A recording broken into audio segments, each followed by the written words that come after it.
Oi, gente. Então, né, nessa semana, o nosso objetivo é trabalhar com os conjuntos, certo? Na verdade, para a gente aí, nessa aula de hoje, né, nós vamos ter umas noções básicas a respeito dos conjuntos e, na verdade, o que nós vamos falar, a maioria dos tópicos que eu vou falar aqui, vocês vão pensar, eu já vi isso, eu sei isso, então a gente vai estar aí relembrando, né, coisas que a gente já estudou, tá? E aí, como a gente sabe, o conjunto e o elemento, gente, são conceitos primitivos, né? Que a gente não tem uma definição para eles, mas intuitivamente todo mundo pensa num conjunto como uma coleção de objetos, né? Onde naqueles objetos são os seus elementos. E essa ideia intuitiva já faz muito tempo que está na nossa cabeça. Se a gente for pensar lá desde a infância, a gente tem a ideia o quê? Quando falar de conjuntos, normalmente, eu não sei se vem na cabeça de vocês, eu lembro daquele conjunto cheio de carrinhos ou bolas dentro, né? E aqueles carrinhos ou as bolas eram o quê? Os elementos do nosso conjunto. E a gente sabia identificar quando o elemento ele pertencia ou não pertencia ao conjunto, né? Mesmo sem saber muita matemática. E aí, então, a gente sempre pensa intuitivamente, né, o conjunto como uma coleção de objetos. E esses objetos são os seus elementos, né? Quando, por exemplo, a gente fala conjunto dos planetas do sistema solar, aí vocês já pensam quem são os elementos. Apesar de eu não ter escrito esse conjunto, só de eu ler, olha, gente, eu tenho um conjunto dos planetas do sistema solar. Eu tenho certeza que a cabeça de vocês está aí, Mercúrio, Vênus, Terra, Marte, Júpiter, Saturno, não é isso? A gente começa a lembrar o nome dos planetas, porque eles são os elementos do meu conjunto. Quando eu falo conjunto dos números naturais, vocês, eu acho que automaticamente já começam a pensar também nos números inteiros positivos, né? 1, 2, 3, 4, 5. Conjunto dos triângulos equiláteros, aí vocês já sabem, eu tenho um conjunto onde todos os seus elementos são triângulos equiláteros. Então, eu acho que essa é a ideia do conjunto, né? A gente pensa num conjunto e pensa que ele é uma coleção de objetos. E quem são esses objetos? Muitas vezes acontece o quê? Que é o que a gente vai já ver daqui a pouquinho, que a gente não precisa necessariamente descrever quem são os elementos do conjunto, né? A gente dá apenas uma característica que a gente aqui na matemática chama uma propriedade dos elementos desse conjunto, que você já sabe identificar quem são os elementos que pertencem a esse conjunto, sem que você tenha que descrevê-los, né? Como a gente viu nesses exemplos, ó. A gente viu 3 exemplos aqui onde a gente não escreveu quem eram os objetos, né? Ou seja, quem eram os elementos desses conjuntos, mas mesmo assim vocês sabem quem são. Então, a relação básica entre um elemento e um conjunto é o que nós chamamos de relação de pertinência, né, gente? Isso é muito importante. Então, a relação entre um conjunto e seus elementos é a relação de pertinência, ou seja, é aquela relação que diz se um elemento pertence ou não pertence ao conjunto. O que a gente tem que lembrar? Dado um elemento X qualquer, né, gente, agora um elemento qualquer do meu conjunto, eu estou chamando ele de X, esse X está representando o elemento. Eu posso dizer que ele pertence ao conjunto e denotar dessa maneira, sem ter que escrever, né, X pertence a A, e quando eu quiser dizer que o X não pertence ao conjunto A, eu venho aqui e faço isso. Então, aqui o elemento X pertence ao conjunto A, e aqui o elemento X não pertence ao conjunto A, né? A gente tem essa vantagem na matemática muito grande, né? Dessa nossa linguagem matemática que simplifica as coisas. Ao invés de eu escrever isso tudo, eu só vou lá e uso essa anotaçãozinha. A mesma coisa aqui, né? Eu não vou escrever X não pertence a, eu vou e uso essa notação, que quer dizer a mesma coisa. Então, a linguagem matemática vai ficar bem presente agora nas nossas aulas, tá? E aí, isso é para a gente lembrar, né, a relação de pertinência. A relação entre conjuntos, né, a gente vai já lembrar dela, é uma relação de inclusão. A gente nunca pode usar a relação de pertinência. Vamos lá. Um conjunto pode ser descrito listando os seus elementos entre chaves ou através de uma propriedade, que eu acabei de comentar, né? Então, os elementos, eu tenho um conjunto. Gente, conjunto sempre com letras maiúsculas, né? E os elementos do conjunto, quando for genérico, como eu estava lá, o elemento X, sempre letra minúscula, porque quando você estiver lendo um texto matemático a respeito dos conjuntos, só de você olhar você sabe quem é o elemento e quem é o conjunto. mesmo que não seja citado. Ah, esse é o elemento X. Eu sei que ele é elemento porque é a letra minúscula, né? Então, a gente convenciona chamar assim. E o conjunto pela letra maiúscula. Observem aqui que os conjuntos hoje estão em letras maiúsculas, tá? O conjunto X, por exemplo, ele tem os elementos 2, 4, 6, 8, 10, tá? Que eu podia dizer aí que a gente não vou complicar as coisas agora não, mas aqui é o conjunto A. Aí, ao invés de a gente descrever que são os elementos de A, o que nós temos? Nós temos uma propriedade dos elementos que estão nesse conjunto. Esse conjunto A é um conjunto formado pelos elementos X, tal que X é um natural e X é maior do que 3. Então, você já sabe. Aí ele vai ser um inteiro positivo, maior do que 3, então 4, 5, 6, 7, 8, 9 e assim sucessivamente, certo? Então, nós não precisávamos... Aqui, vocês escreveram, eu pensei assim, esse aqui. Mas, vamos dizer que só foi dada essa propriedade, e com essa propriedade a gente sabe quem são os elementos do nosso conjunto. B, então, eu posso descrever, né, de forma geral assim, né? B é um conjunto formado pelos elementos X. A barrinha, né, gente, lembrando que essa barrinha é um pouquinho inclinadinha aqui, tá? É o conjunto X, tal que o X satisfaz, goza de determinada propriedade. E a partir dessa propriedade a gente conhece quem são os elementos. Nós temos os conjuntos numéricos, né, que são bem conhecidos de vocês, porque a gente trabalha com esses elementos desde sempre. Aí, primeiro, a gente tem o conjunto dos números naturais, que aqui a gente vai começar do 1, tá? 1, 2, 3, 4, e é um conjunto infinito, como nós sabemos. O conjunto dos números inteiros, né? Como o nome já diz, né, gente? Vou pegar aqui, ó, seria o conjunto dos números naturais. E aí, o conjunto dos números inteiros, ele já possui o quê? Ele tem todos os naturais, não é verdade, gente? Porque ele tem todos os inteiros positivos, mas ele tem mais os inteiros negativos, né? Esses aqui, eles não estão ali nos naturais, tá? Nós temos o conjunto dos números racionais, que são todos os elementos da forma P sobre Q. Lembrando, ó, gente, da forma P sobre Q, esse Q, obrigatoriamente, ele é diferente de zero. Então, isso é muito importante para a gente, tá? Então, elemento da forma P sobre Q, onde eles são inteiros, tal que o Q é sempre diferente de zero, correto? A gente tem que colocar isso, professora, é importante, por quê? Porque P dividido por zero, isso aqui, ó, usando a linguagem matemática, isso não existe. Na matemática, isso existe, né? E só para recordar aí, quem não lembra, esse é o não existe. Correto? Isso é uma indeterminação, né? Eu não posso ter o zero aí no denominador. Então, os naturais, os inteiros, aí eu tenho os racionais, que é o conjunto lá maior ainda, né? Porque ele vai ter todos os inteiros, mas tem todas as frações, vamos dizer assim, certo? Aí ele vai ter os inteiros também? Vai, basta o denominador ser 1, né? E o conjunto dos números reais, que já não tive muito espaço aqui, que engloba todos eles, né, gente? Porque neles a gente vai ter também os números irracionais que não estão aqui, que não vão ser objeto do nosso estudo. Como eu já falei para vocês, a gente vai estar trabalhando mais com os números inteiros, tá? Então, aqui era só para a gente recordar aí dos nossos conjuntos numéricos, né? E aqui algumas observações importantes e que vocês devem saber, né? E se não sabe, isso é refletir sobre isso. Todo número inteiro, ele é racional, correto, gente? Como a gente acabou de ver. O inteiro, ele é racional. Vou pensar no número inteiro, pensei no número 3.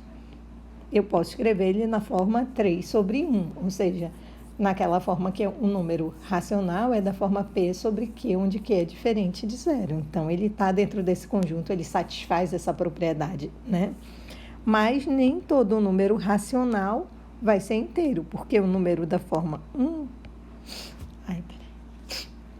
sobre 2, ele é um número racional, correto? Mas ele não é um número inteiro, certo? É o que eu estou falando sempre aqui, né? A propriedade P se refere a elementos de um conjunto fundamental olha só que interessante, isso aqui é só mesmo questões de notação que a gente está trabalhando, tá, gente? Só para a gente não confundir as coisas lá na frente. Muitas vezes a propriedade P se refere a elementos de um conjunto fundamental, então, que é o conjunto universo, né? Então, tem um conjunto universo, tá? E determinada propriedade é só para elementos que estão naquele conjunto universo. Então, vocês podem pensar muito. Vou ver aqui o primeiro exemplo. Por exemplo, o meu conjunto universo seria aqui um conjunto dos números naturais. Então, você está pensando no conjunto dos números naturais. Só que aí eu não pego todos os números naturais. Eu só vou pegar os números naturais que são maiores do que 3. Aí você já sabe quem são os elementos que estão nesse conjunto. Os números naturais maiores do que 3 vão ser quem, gente? 4, 5, 6, 7. E eu sei que esse conjunto vai ser infinito, correto? Esse conjunto B é o conjunto dos números inteiros. Então, aqui o meu conjunto universo é o conjunto dos números inteiros. Só que quem vai estar aqui dentro desse conjunto, gente? Aí eu quero que vocês pensem, são todos os elementos que estão entre menos 2 e 5, correto?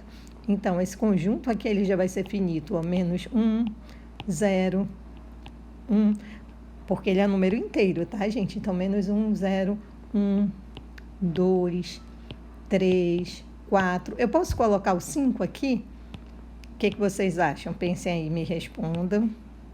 Não podemos, né, gente? Por quê? Porque o x é um número maior do que o menos 2 e o x é um número menor do que 5, né? E ele é um número inteiro, tá? Esse terceiro conjunto aí, eu quero que vocês me descrevam. Vou deixar ele aqui para vocês, mas eu vou ler. Ele é um número racional, tal que x ao quadrado é igual a 1. Qual é o elemento, qual é a resposta que vocês vão dar? Vocês vão pensar assim nessa propriedade, gente. Vocês sabem, o universo deles são os racionais. Vocês vão pensar nos números racionais. Qual é o número racional que, quando eu elevo ao quadrado, o resultado dele dá igual a 1? Vou acabar respondendo aqui para vocês. Qual é o número racional que, quando eu elevo ao quadrado, o resultado dá 1? É o menos 1 e o 1, correto? Então, a gente consegue, através de uma propriedade, enxergar o nosso conjunto. Às vezes, ocorre que nenhum elemento de E goza da propriedade P, ou seja, a gente pode ter um conjunto onde você vai pensar, viu lá o conjunto universo, né? Deu uma propriedade, você pensa, não, ninguém nesse conjunto satisfaz essa propriedade. Então, esse conjunto não possui elementos, e é o que nós chamamos de conjunto vazio, né? A anotação que nós temos para o conjunto vazio, essa daqui bem conhecida de vocês, né? Ó, esse representa o conjunto vazio, tá? Qualquer que seja o elemento x, tem-se que x não pertence ao vazio. Por quê, gente? Porque o vazio não possui elementos, tá? Exemplos de conjunto vazio.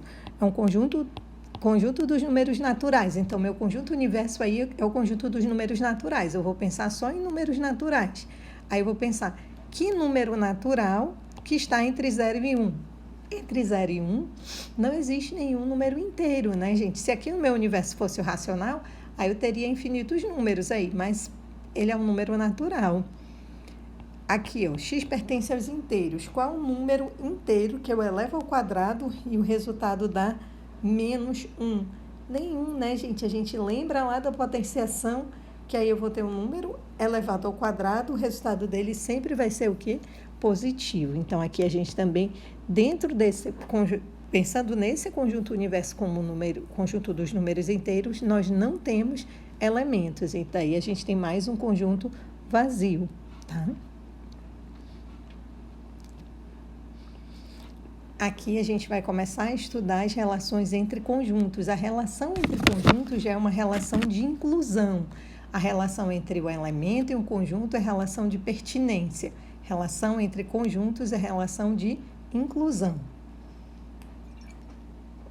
Dados os conjuntos A e B, dizemos que A é subconjunto de B. Qual a notação que a gente usa? A está contido em B. Isso significa que A é um subconjunto de B, tá? Quando todo elemento de A é também um elemento de B. Ou seja, todos os elementos do conjunto A pertencem ao conjunto B. Essa primeira ilustração aqui do diagrama, vocês estão olhando? Olha que interessante. Eu tenho o conjunto B, e eu tenho o conjunto A. Observe aqui, tá que todos os elementos de A pertencem ao conjunto B. A recíproca não é verdadeira, por isso que a gente diz que A está contido em B, tá certo? Ou nós podemos escrever também que B, olha como a gente inverte o símbolo aqui, a nossa anotaçãozinha, que B contém o conjunto A. Nessa outra ilustração, nem todos os elementos de A pertencem ao conjunto B. Se vocês observarem, deixa eu colocar em vermelhinho aqui, todos esses elementos de A, eles não pertencem a B. A gente observa que eles têm elementos que são comuns aos dois conjuntos, que eu vou colocar aqui em azul, mas nem todos os elementos de A pertencem a B. Logo, o A não está contido em B. Então, a notação é semelhante à que a gente aprendeu lá para a relação de pertinência, né? Quando eu queria dizer que não pertencia, eu riscava. Então, aqui não está contido, eu também faço o risquinho, né? Ou também posso escrever que B não contém o A. Ou seja, que o conjunto B não contém o conjunto A. Temos alguns exemplos aqui para a gente ver. Esse conjunto com os elementos menos 1 e 1 está contido no conjunto com os elementos dos menos 1, 0, 1 e 2. Lembrando, gente, de uma coisa muito importante nos conjuntos, né? A ordem dos elementos não importa, tá?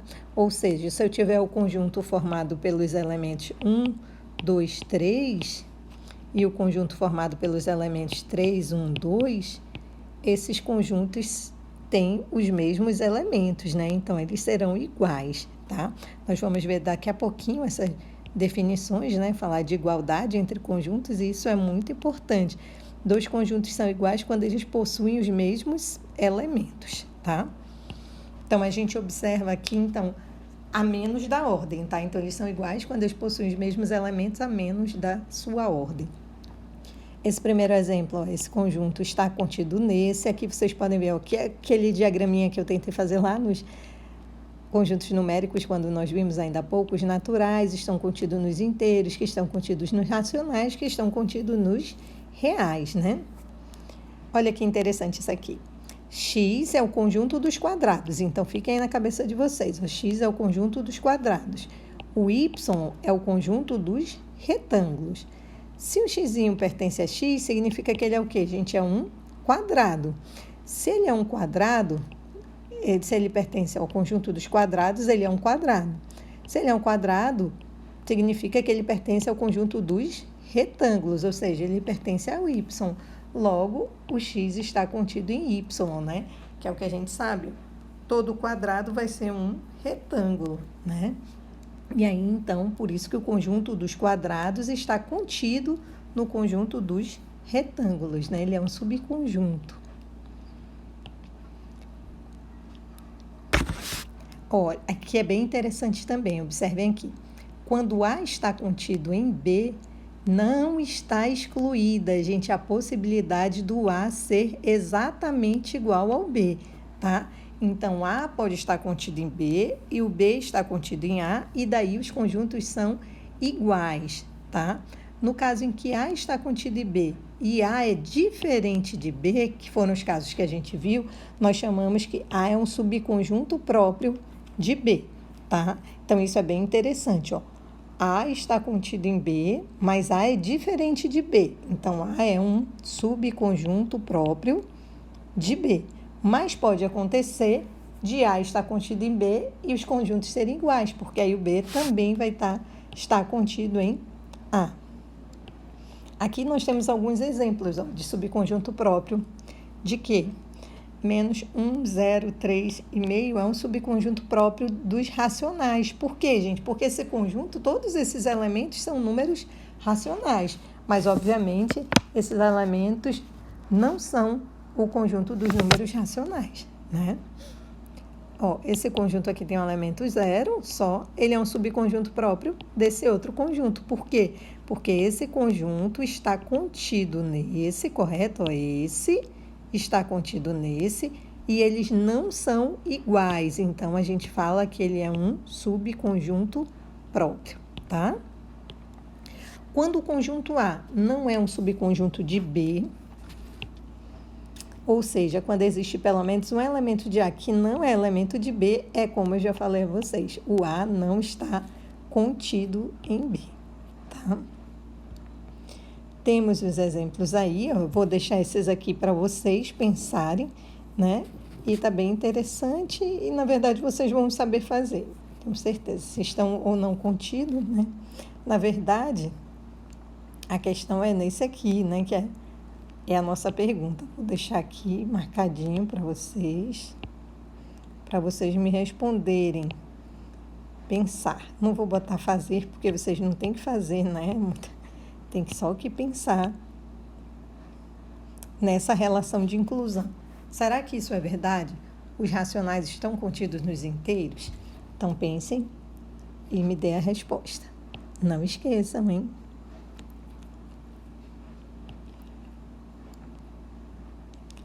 Ah, que interessante. O conjunto vazio é um subconjunto de qualquer conjunto. Quando eu falo isso para vocês, vocês conseguem aceitar com facilidade?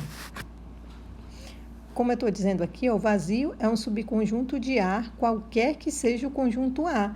Então, eu estou dizendo que o conjunto vazio é um subconjunto de qualquer conjunto. Como que você poderia pensar nisso?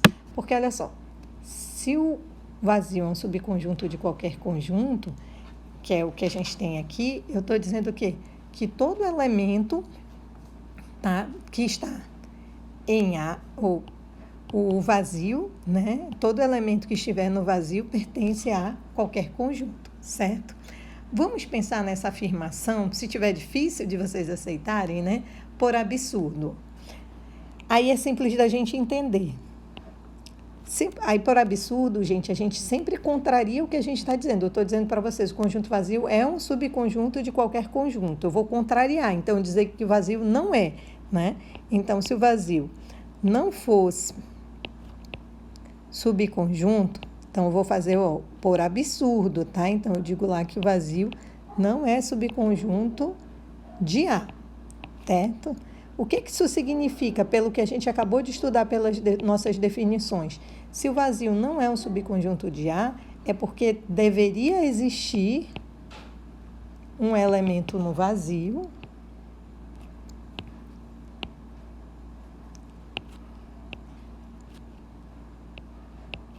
que não pertenceria a A, não é isso? Então, deveria existir um elemento no conjunto vazio, tá? Que eu estou simplificando aqui, né? Que não pertenceria a A. Mas isso é um absurdo, né? Por quê, gente?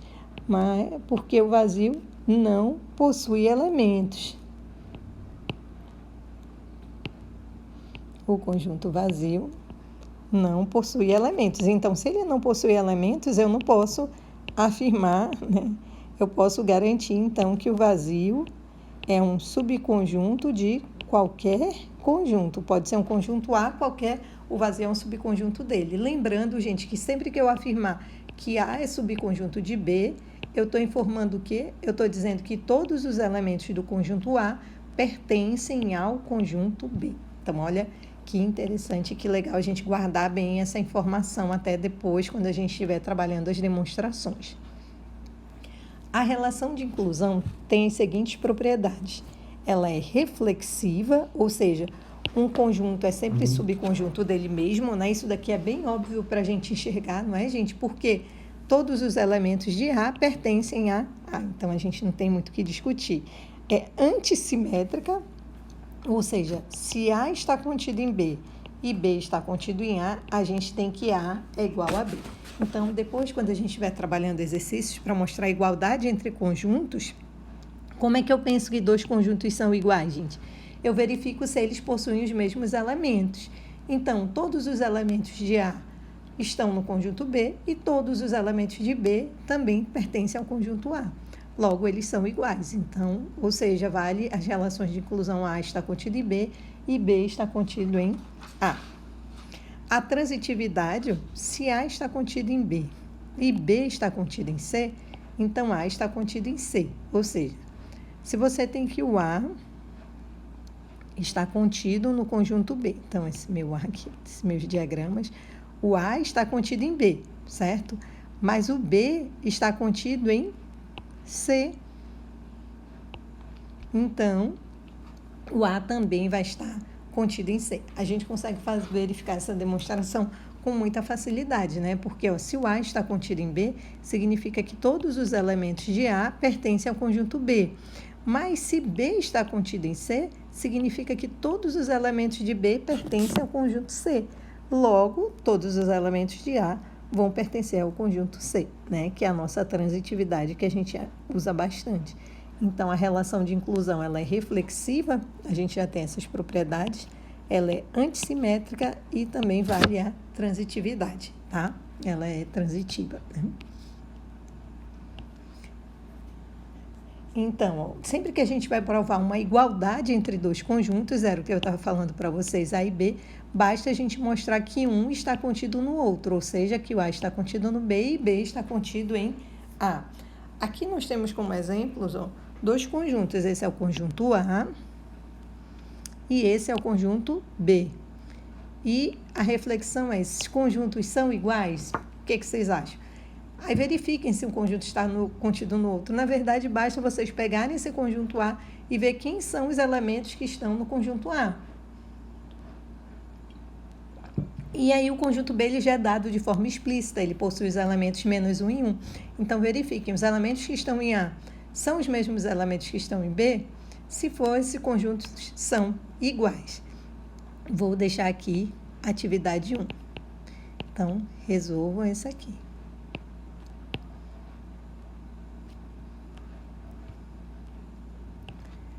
Dado um conjunto X, a gente vai indicar por P de X é o conjunto das partes de X, ou seja, o conjunto dos subconjuntos de X, né? Então, é um conjunto onde os elementos desse conjunto são os subconjuntos dele.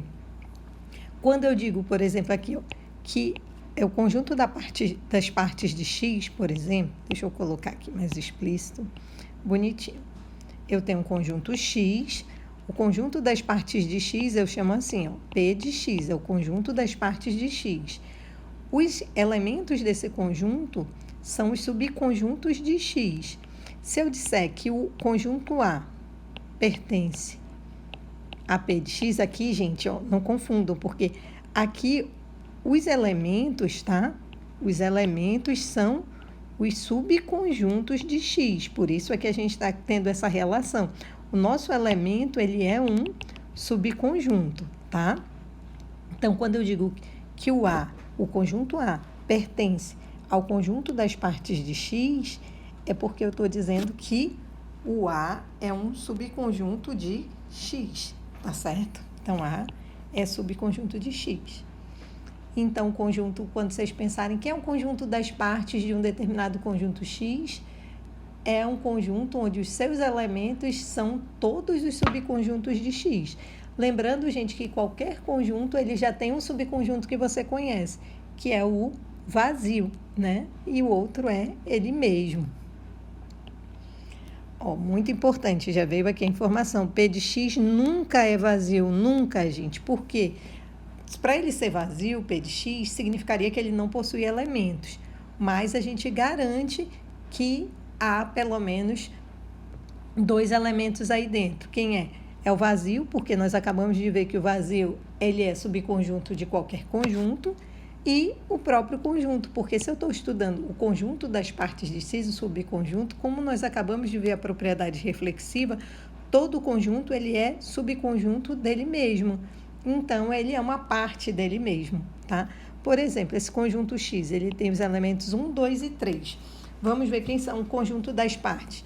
Quem seria o conjunto das partes desse conjunto, gente? Vamos colocando aqui, vou colocar separadinho para a gente contar. Um conjunto onde seus elementos são subconjuntos. Quem são esses elementos? Se eu colocar o conjunto... Oh, meu Deus. O conjuntinho aqui com o elemento 1. Ele não é uma parte, não é um subconjunto do conjunto X? Ah, professora, se eu pegar o conjunto com os elementos 1 e 2, ele é um subconjunto de X? Então ele é um conjunto das partes de X. Se eu pegar o conjunto com o elemento 1 e 3, ele é um subconjunto? Também, né? Se eu pegar aqui o 2 e 3, Você pode pensar, eu vou pegar o 2 e 1. Não, não pode, né, gente? Por quê? Porque eles são iguais. A gente disse que a menos da ordem, né? Então, a gente não pode colocar os elementos, ó, 1, né? 1 e 2, 1 e 3. Agora, eu vou colocar o conjunto unitário 2. O 3, ele também faz parte do conjunto das partes de x, correto? Quem mais que a gente tem? O vazio. E tem o próprio conjunto, que tem os elementos 1, 2 e 3, né? Esse seria o conjunto do conjunto das partes, correto? E aí, vocês observam que eles têm quantos elementos? 1, 2, 3, 4, 5, 6, 7, 8. E daqui a pouco a gente vai ver que, por uma propriedade, a gente realmente já tem isso, né? A gente teria que ter 8 subconjuntos desse conjunto, né? Ou seja, a gente teria 8 elementos nesse conjunto das partes, tá? Levando em conta que a gente tem quantos elementos no conjunto X, nós temos 3, e aí a gente vai já ver que a gente calcula 2 elevado a 3, e por isso a gente tem 8 elementos aí, ou seja, subconjuntos desse conjunto. Eu quero que vocês façam aí a mesma coisa aqui. Encontrem o conjunto das partes desse conjunto, tá? Olha, as atividades estão bem simplesinhas, né? Só ir fazendo. Aqui, ó, vocês já resolveram os problemas de vocês em achar o conjunto das partes. Se o conjunto X tem N elementos, então o número de elementos do conjunto das partes, ou seja, do P de X, é igual a 2 elevado a N. Por isso é que eu disse lá, nosso conjunto X tinha quantos elementos? 3. Tá aqui o exemplo. Gente, quando a gente coloca essa barrinha, isso é relacionado à cardinalidade do nosso conjunto, tá? Ou seja, a cardinalidade significa o número de elementos que tem o nosso conjunto. Ou seja, aqui eu estou dizendo para vocês que se o nosso conjunto X possui 3 elementos, então qual é a cardinalidade do conjunto P de X? Ou seja, o conjunto das partes de X. E pelo que nós temos aqui, ó, então, o número de elementos da parte de x é 2 elevado a n. Então, seria 2 elevado a 3, que é igual a 8, tá certo? Então, lembrem só essa barrinha aqui, quer dizer a cardinalidade do nosso conjunto, ou seja, o número de elementos que o nosso conjunto tem, tá certo? E aí, a gente vai passar para as operações, né? A gente tem o que é a união, a interseção e a diferença. A união de dois conjuntos A e B é o conjunto, aí a notação, eu acho que vocês devem lembrar, né, gente? A união B, o zinho até é bem fácil de lembrar. E aqui a gente vai lembrar de uma coisa importante, né? No ou da matemática, ele é não exclusivo, gente. O que significa isso? Porque, assim, na nossa linguagem, né, cotidiana e tal, na maioria das vezes, quando a gente fala o ou, é sempre de forma exclusiva.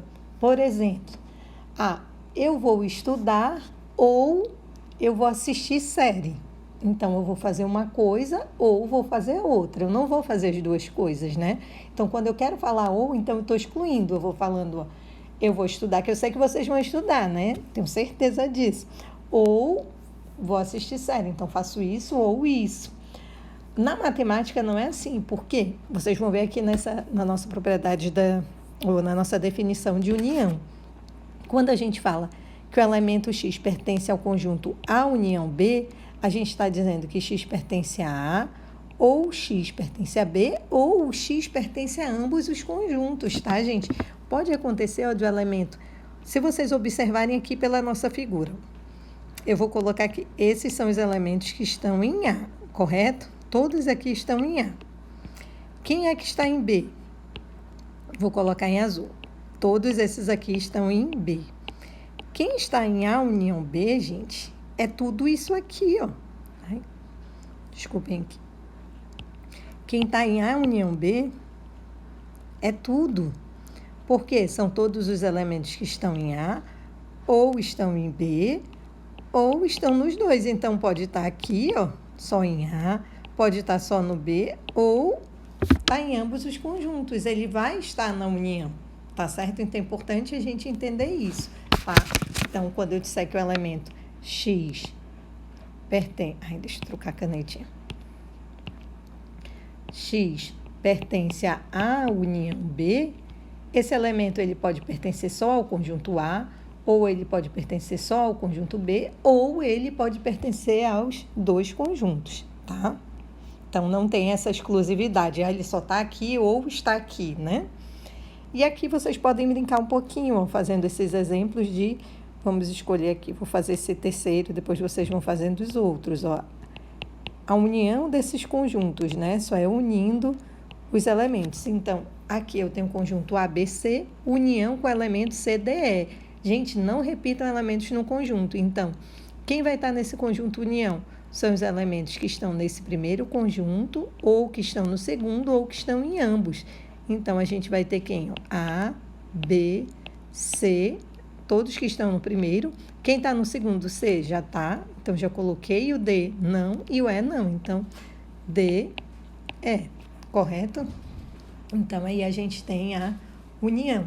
Se eu peguei um conjunto com os elementos A, B, C e uni com o conjunto vazio, essa união, o que vocês acham? Mudou alguma coisa, gente? Não, né? O conjunto continua sendo o conjunto A, B, C, né? Então, a união de um conjunto com conjunto vazio dá o próprio conjunto, né? Por motivos óbvios, porque a gente vai unir os elementos dos dois conjuntos e o vazio não possui elementos. E aí, aqui a gente tem uma situação. O conjunto A tem os elementos menos 1, 0 e 1. O conjunto B, os elementos 1, 2 e 3. E eu vou fazer a união B. Então, basta pegar os elementos que tem nos dois conjuntos, né? O menos 1, 0 e 1. E depois 1, 2... Ah, não posso, porque o 1 eu já coloquei. O 2 não e o 3 sim, tá certo? Então, a gente só faz a união entre os elementos. Essas outras que ficaram aqui, façam, tá, gente? Esse aqui e essa, né? Qualquer dúvida, vocês me perguntam. Essas daí são bem simplesinhas, mas vocês podem ficar à vontade para perguntar. Já na sexta aqui, olha o que a gente tem. O conjunto A é um conjunto formado pelos números naturais que são menores ou iguais a 10. Então, como é que vocês vão pensar? Bora escrever aqui só para vocês verem. Quem são esses elementos? 1, 2, 3, até chegar no 10, ou menor ou igual a 10. Quem é o conjunto B? O conjunto B são os números naturais, né? O meu universal natural, maiores do que 5. Maior, gente, não é maior ou igual. Então, 6, 7, 8. O que vocês observam aí? E aí ele vai para o infinito, né? Quando eu unir esses dois conjuntos, eu acabo tendo o conjunto dos números naturais. Eu vou ter todos os números naturais, correto? Que os primeiros números, vamos dizer assim, que faltaram no conjunto B, como eu fiz a união com A, então eu acrescentei, tá? Então, olha que interessante aí, né? Nós temos as propriedades da união, tá? Que algumas a gente já acabou de ver lá, né? E a gente já comentou. A união vazio vai dar o próprio A, que é aquele que a gente fez, porque pensem só, né? Se vocês vão pegar o conjunto A e unir com o conjunto vazio, né? E vocês vão colocar os elementos dos dois conjuntos, o vazio não tem elemento, então dá o próprio A. O A, união A, vai dar A também. Por quê? Porque eu vou pegar o conjunto A e unir com os elementos de A também, então vai dar o próprio A. Aqui vale a comutatividade, né? Como a gente vê com facilidade. Se eu unir os elementos de A com B ou B com A, porque qual seria a diferença? Eu vou unir A união B. Então, vou pegar os elementos de A ou os elementos de B, né? Ou de ambos e colocar. E B união A é só pegar os elementos de B ou os elementos de A ou de ambos e colocar nesse conjunto. Ou seja, vale aí a comutatividade. Aqui, da forma que eu associo também, não vai mudar minha igualdade. Ou seja, se eu fizer o A união com B ou fizer o B união com C, porque aqui eu faço A união com B primeiro, que é o que está em parênteses, e vou unir com C, ou seja, eu vou pegar os elementos de que conjunto, gente? A, B e C. Aqui eu vou pegar B união C primeiro, mas depois eu vou unir com A, ou seja, eu pego os elementos de A, B e C. Então, nesses casos, os conjuntos são iguais, né? E daí são essas propriedades que depois a gente pode até usar, né, na hora da gente resolver nossos exercícios. E o que é a interseção de dois conjuntos, gente? Vocês devem lembrar, né? A interseção, ó, a anotaçãozinha aqui, deixa eu botar em vermelhinho, deixa eu botar um pouco mais grosso aqui. A interseção B, cujos elementos, aí aqui é diferente, né, gente? A interseção, ó, o símbolo ao contrário. Nosso conjunto formado pelos elementos X, tal que o X pertence ao conjunto A e ele pertence ao conjunto B. Então, ele precisa pertencer aos dois conjuntos simultaneamente, tá? Para ele estar na interseção. Então, a interseção B, essa parte achurada aqui, né? Porque são os elementos que estão tanto no conjunto A como no conjunto B. Tem alguns exemplos aqui, ó, para vocês fazerem, né?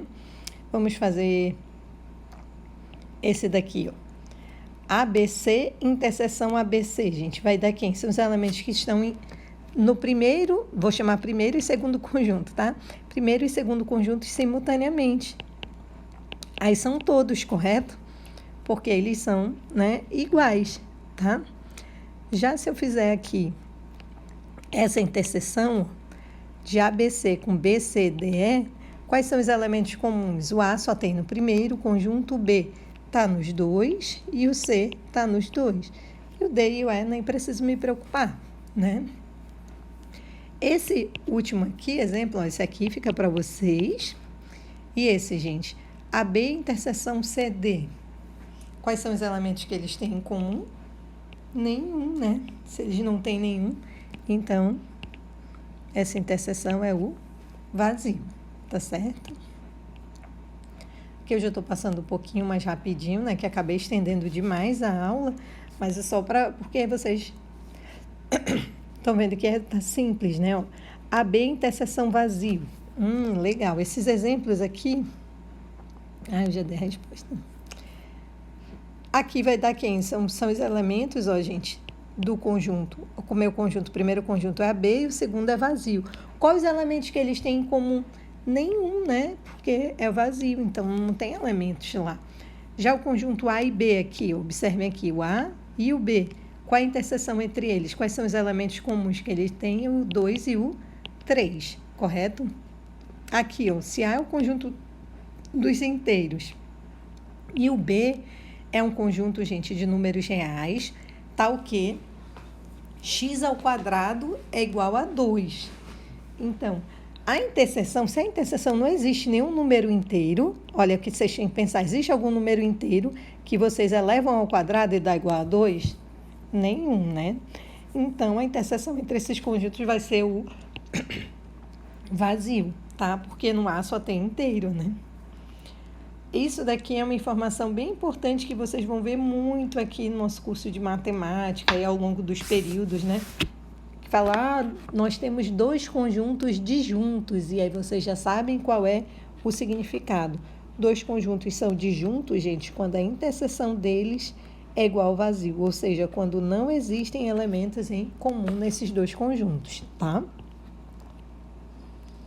E aí nós temos propriedades da interseção, né, como a gente teve lá da união, que é a interseção do conjunto A com ele mesmo dá o próprio conjunto, a gente até fez um exemplo lá, né?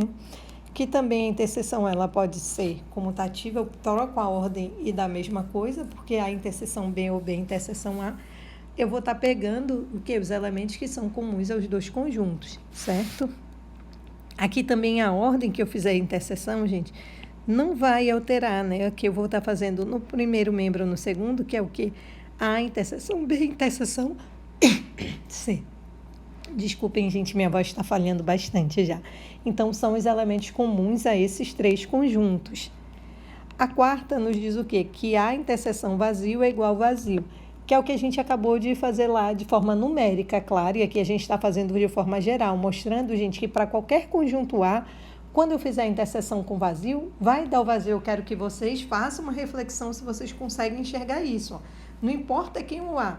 Se eu vou fazer a interseção com vazio, o resultado tem que dar o vazio, porque são os elementos que são comuns aos dois conjuntos. E o vazio não vai ter elementos, né? Então, aqui tem um exercício para vocês fazerem. Esse daqui eu vou marcar, esse daqui valendo uma atividade 3, né? Porque aí aqui, ó, vocês vão só colocar em prática tudo que a gente acabou de estudar, né? Vão lá, coloquem em prática. Aqui nós temos mais outras propriedades de união e interseção que a gente ainda vai falar aí ao longo das nossas aulas, e vocês vão ver, a gente vai demonstrar algumas delas nos nossos exercícios, tá? Então, mas é bom vocês terem aí, né? Porque qualquer coisa a gente corre lá, mas a gente provavelmente vai demonstrar esses resultados. Eu só não vou estar falando eles um a um, porque minha voz já está falhando, né, gente? Mas a gente vai demonstrar futuramente, tá? E vamos definir aqui a diferença, né, entre dois conjuntos. Ó. Dados dois conjuntos A e B, a diferença entre A e B é o conjunto A menos B, formado pelos elementos que pertencem a A, mas não pertencem a B. Então, o conjunto A menos B é o conjunto formado pelos elementos X, tal que X pertence a A e X não pertence a B. Olha aqui no diagraminha, dá para ver bem legal, né? Tá pintadinho aqui, ó. Todos os elementos que estão em A e não estão em B, então, estão no conjunto diferença, ou seja, no conjunto A menos B. E aí nós temos dois exemplos, né? Vou fazer um e deixar outro para vocês. Dados o conjunto A e o B, a diferença já estão feitos entre A e B é o conjunto, porque a diferença entre esses conjuntos são os elementos que vão estar em A e não estão em B. Vocês vão olhar, os comuns desses dois conjuntos é 0, 1 e 2, né? Pertence ao A e o B, ou seja, estariam na interseção. Então, quem está em A e não está em B é o menos 2 e o menos 1. No caso aqui, olha, o A e o B. Quem é A menos B? São os elementos que estão em A e não estão em B. Como A e B não têm elementos em comum, né? O A e o B são dois conjuntos que não possuem elementos em comum, gente, certo? Se eles não possuem elementos em comum, A menos B vai dar o próprio A, porque são todos os elementos que estão em A e não estão em B. Então, é o próprio conjunto. Aqui um exercíciozinho para vocês usarem, né, todo esse aprendizado que vocês tiveram agora, bem interessante, eu acho. Deixa eu só recordar aqui, isso é o 3 que eu vou passar para vocês já estão cheios de tarefa para casa, hein? Quero ver vocês trabalhando aí nesse feriado, bora lá. Atividade 4 agora. Mas esse daqui também, ó, vocês vão usar e pode usar propriedades que a gente estudou, usa união, interseção, diferença, tá? Isso são definições, né, que a gente acabou de ver, ou seja, são as operações entre conjuntos, tá? E aqui é nosso último exercício, né, que é o mais interessante. Eu não vou resolver ele para vocês, vou ler aqui e dar umas dicas, mas eu quero que vocês tentem fazer e lá na aula de sexta-feira vocês me lembrem de resolver com vocês. Sejam A e B e C, obter um conjunto, então foram dados 3 conjuntos A, B e C, e é pedido para vocês obterem um conjunto X, tal que esse X ele é um subconjunto de A, mas vocês têm mais informações. Ó. X ele é um subconjunto de A. Gente, se eu digo que X é um subconjunto de A, ele só pode ter esses elementos aqui, ó, 1, 2, 3, 4, 5. Não estou dizendo que ele tem que ter todos, mas ele pode ter todos, ele pode ter algum deles, mas os elementos têm que ser esses, tá? Então, essa dica aqui, ó, que é o que nós chamamos de hipótese do nosso problema, ela é muito importante, porque se X é um subconjunto de A, eu estou dizendo que, de forma bem mais formal, que todos os elementos do conjunto X pertencem ao conjunto A. Então, os elementos que estão em X só podem ser 1, 2, 3, 4 ou 5, tá? Ele não pode ser mais outro elemento diferente desse. Só que aí eu digo mais, que se eu fizer A menos X, eu ganho quem? B interseção C. Então, já matou a charada, gente. Vão lá e calculem quem? Vocês vão calcular primeiro quem é B interseção C. B interseção C, ó, vocês conhecem o B, vocês conhecem o C, e vão pegar os elementos que são comuns ao conjunto B e ao conjunto C. Então, vai ser um arraso, hein? A menos X seriam quem, gente? Os elementos ó, que estão em A e que não estão em X. Então, vocês descobrem quem são os elementos que estão em X, tá bom? Então, bom trabalho aí para vocês. Assistam o vídeo com calma, com cuidado, gente. tá bom? E qualquer coisa a gente tá aqui para tirar dúvidas, eu e os monitores, tá bom? Espero que você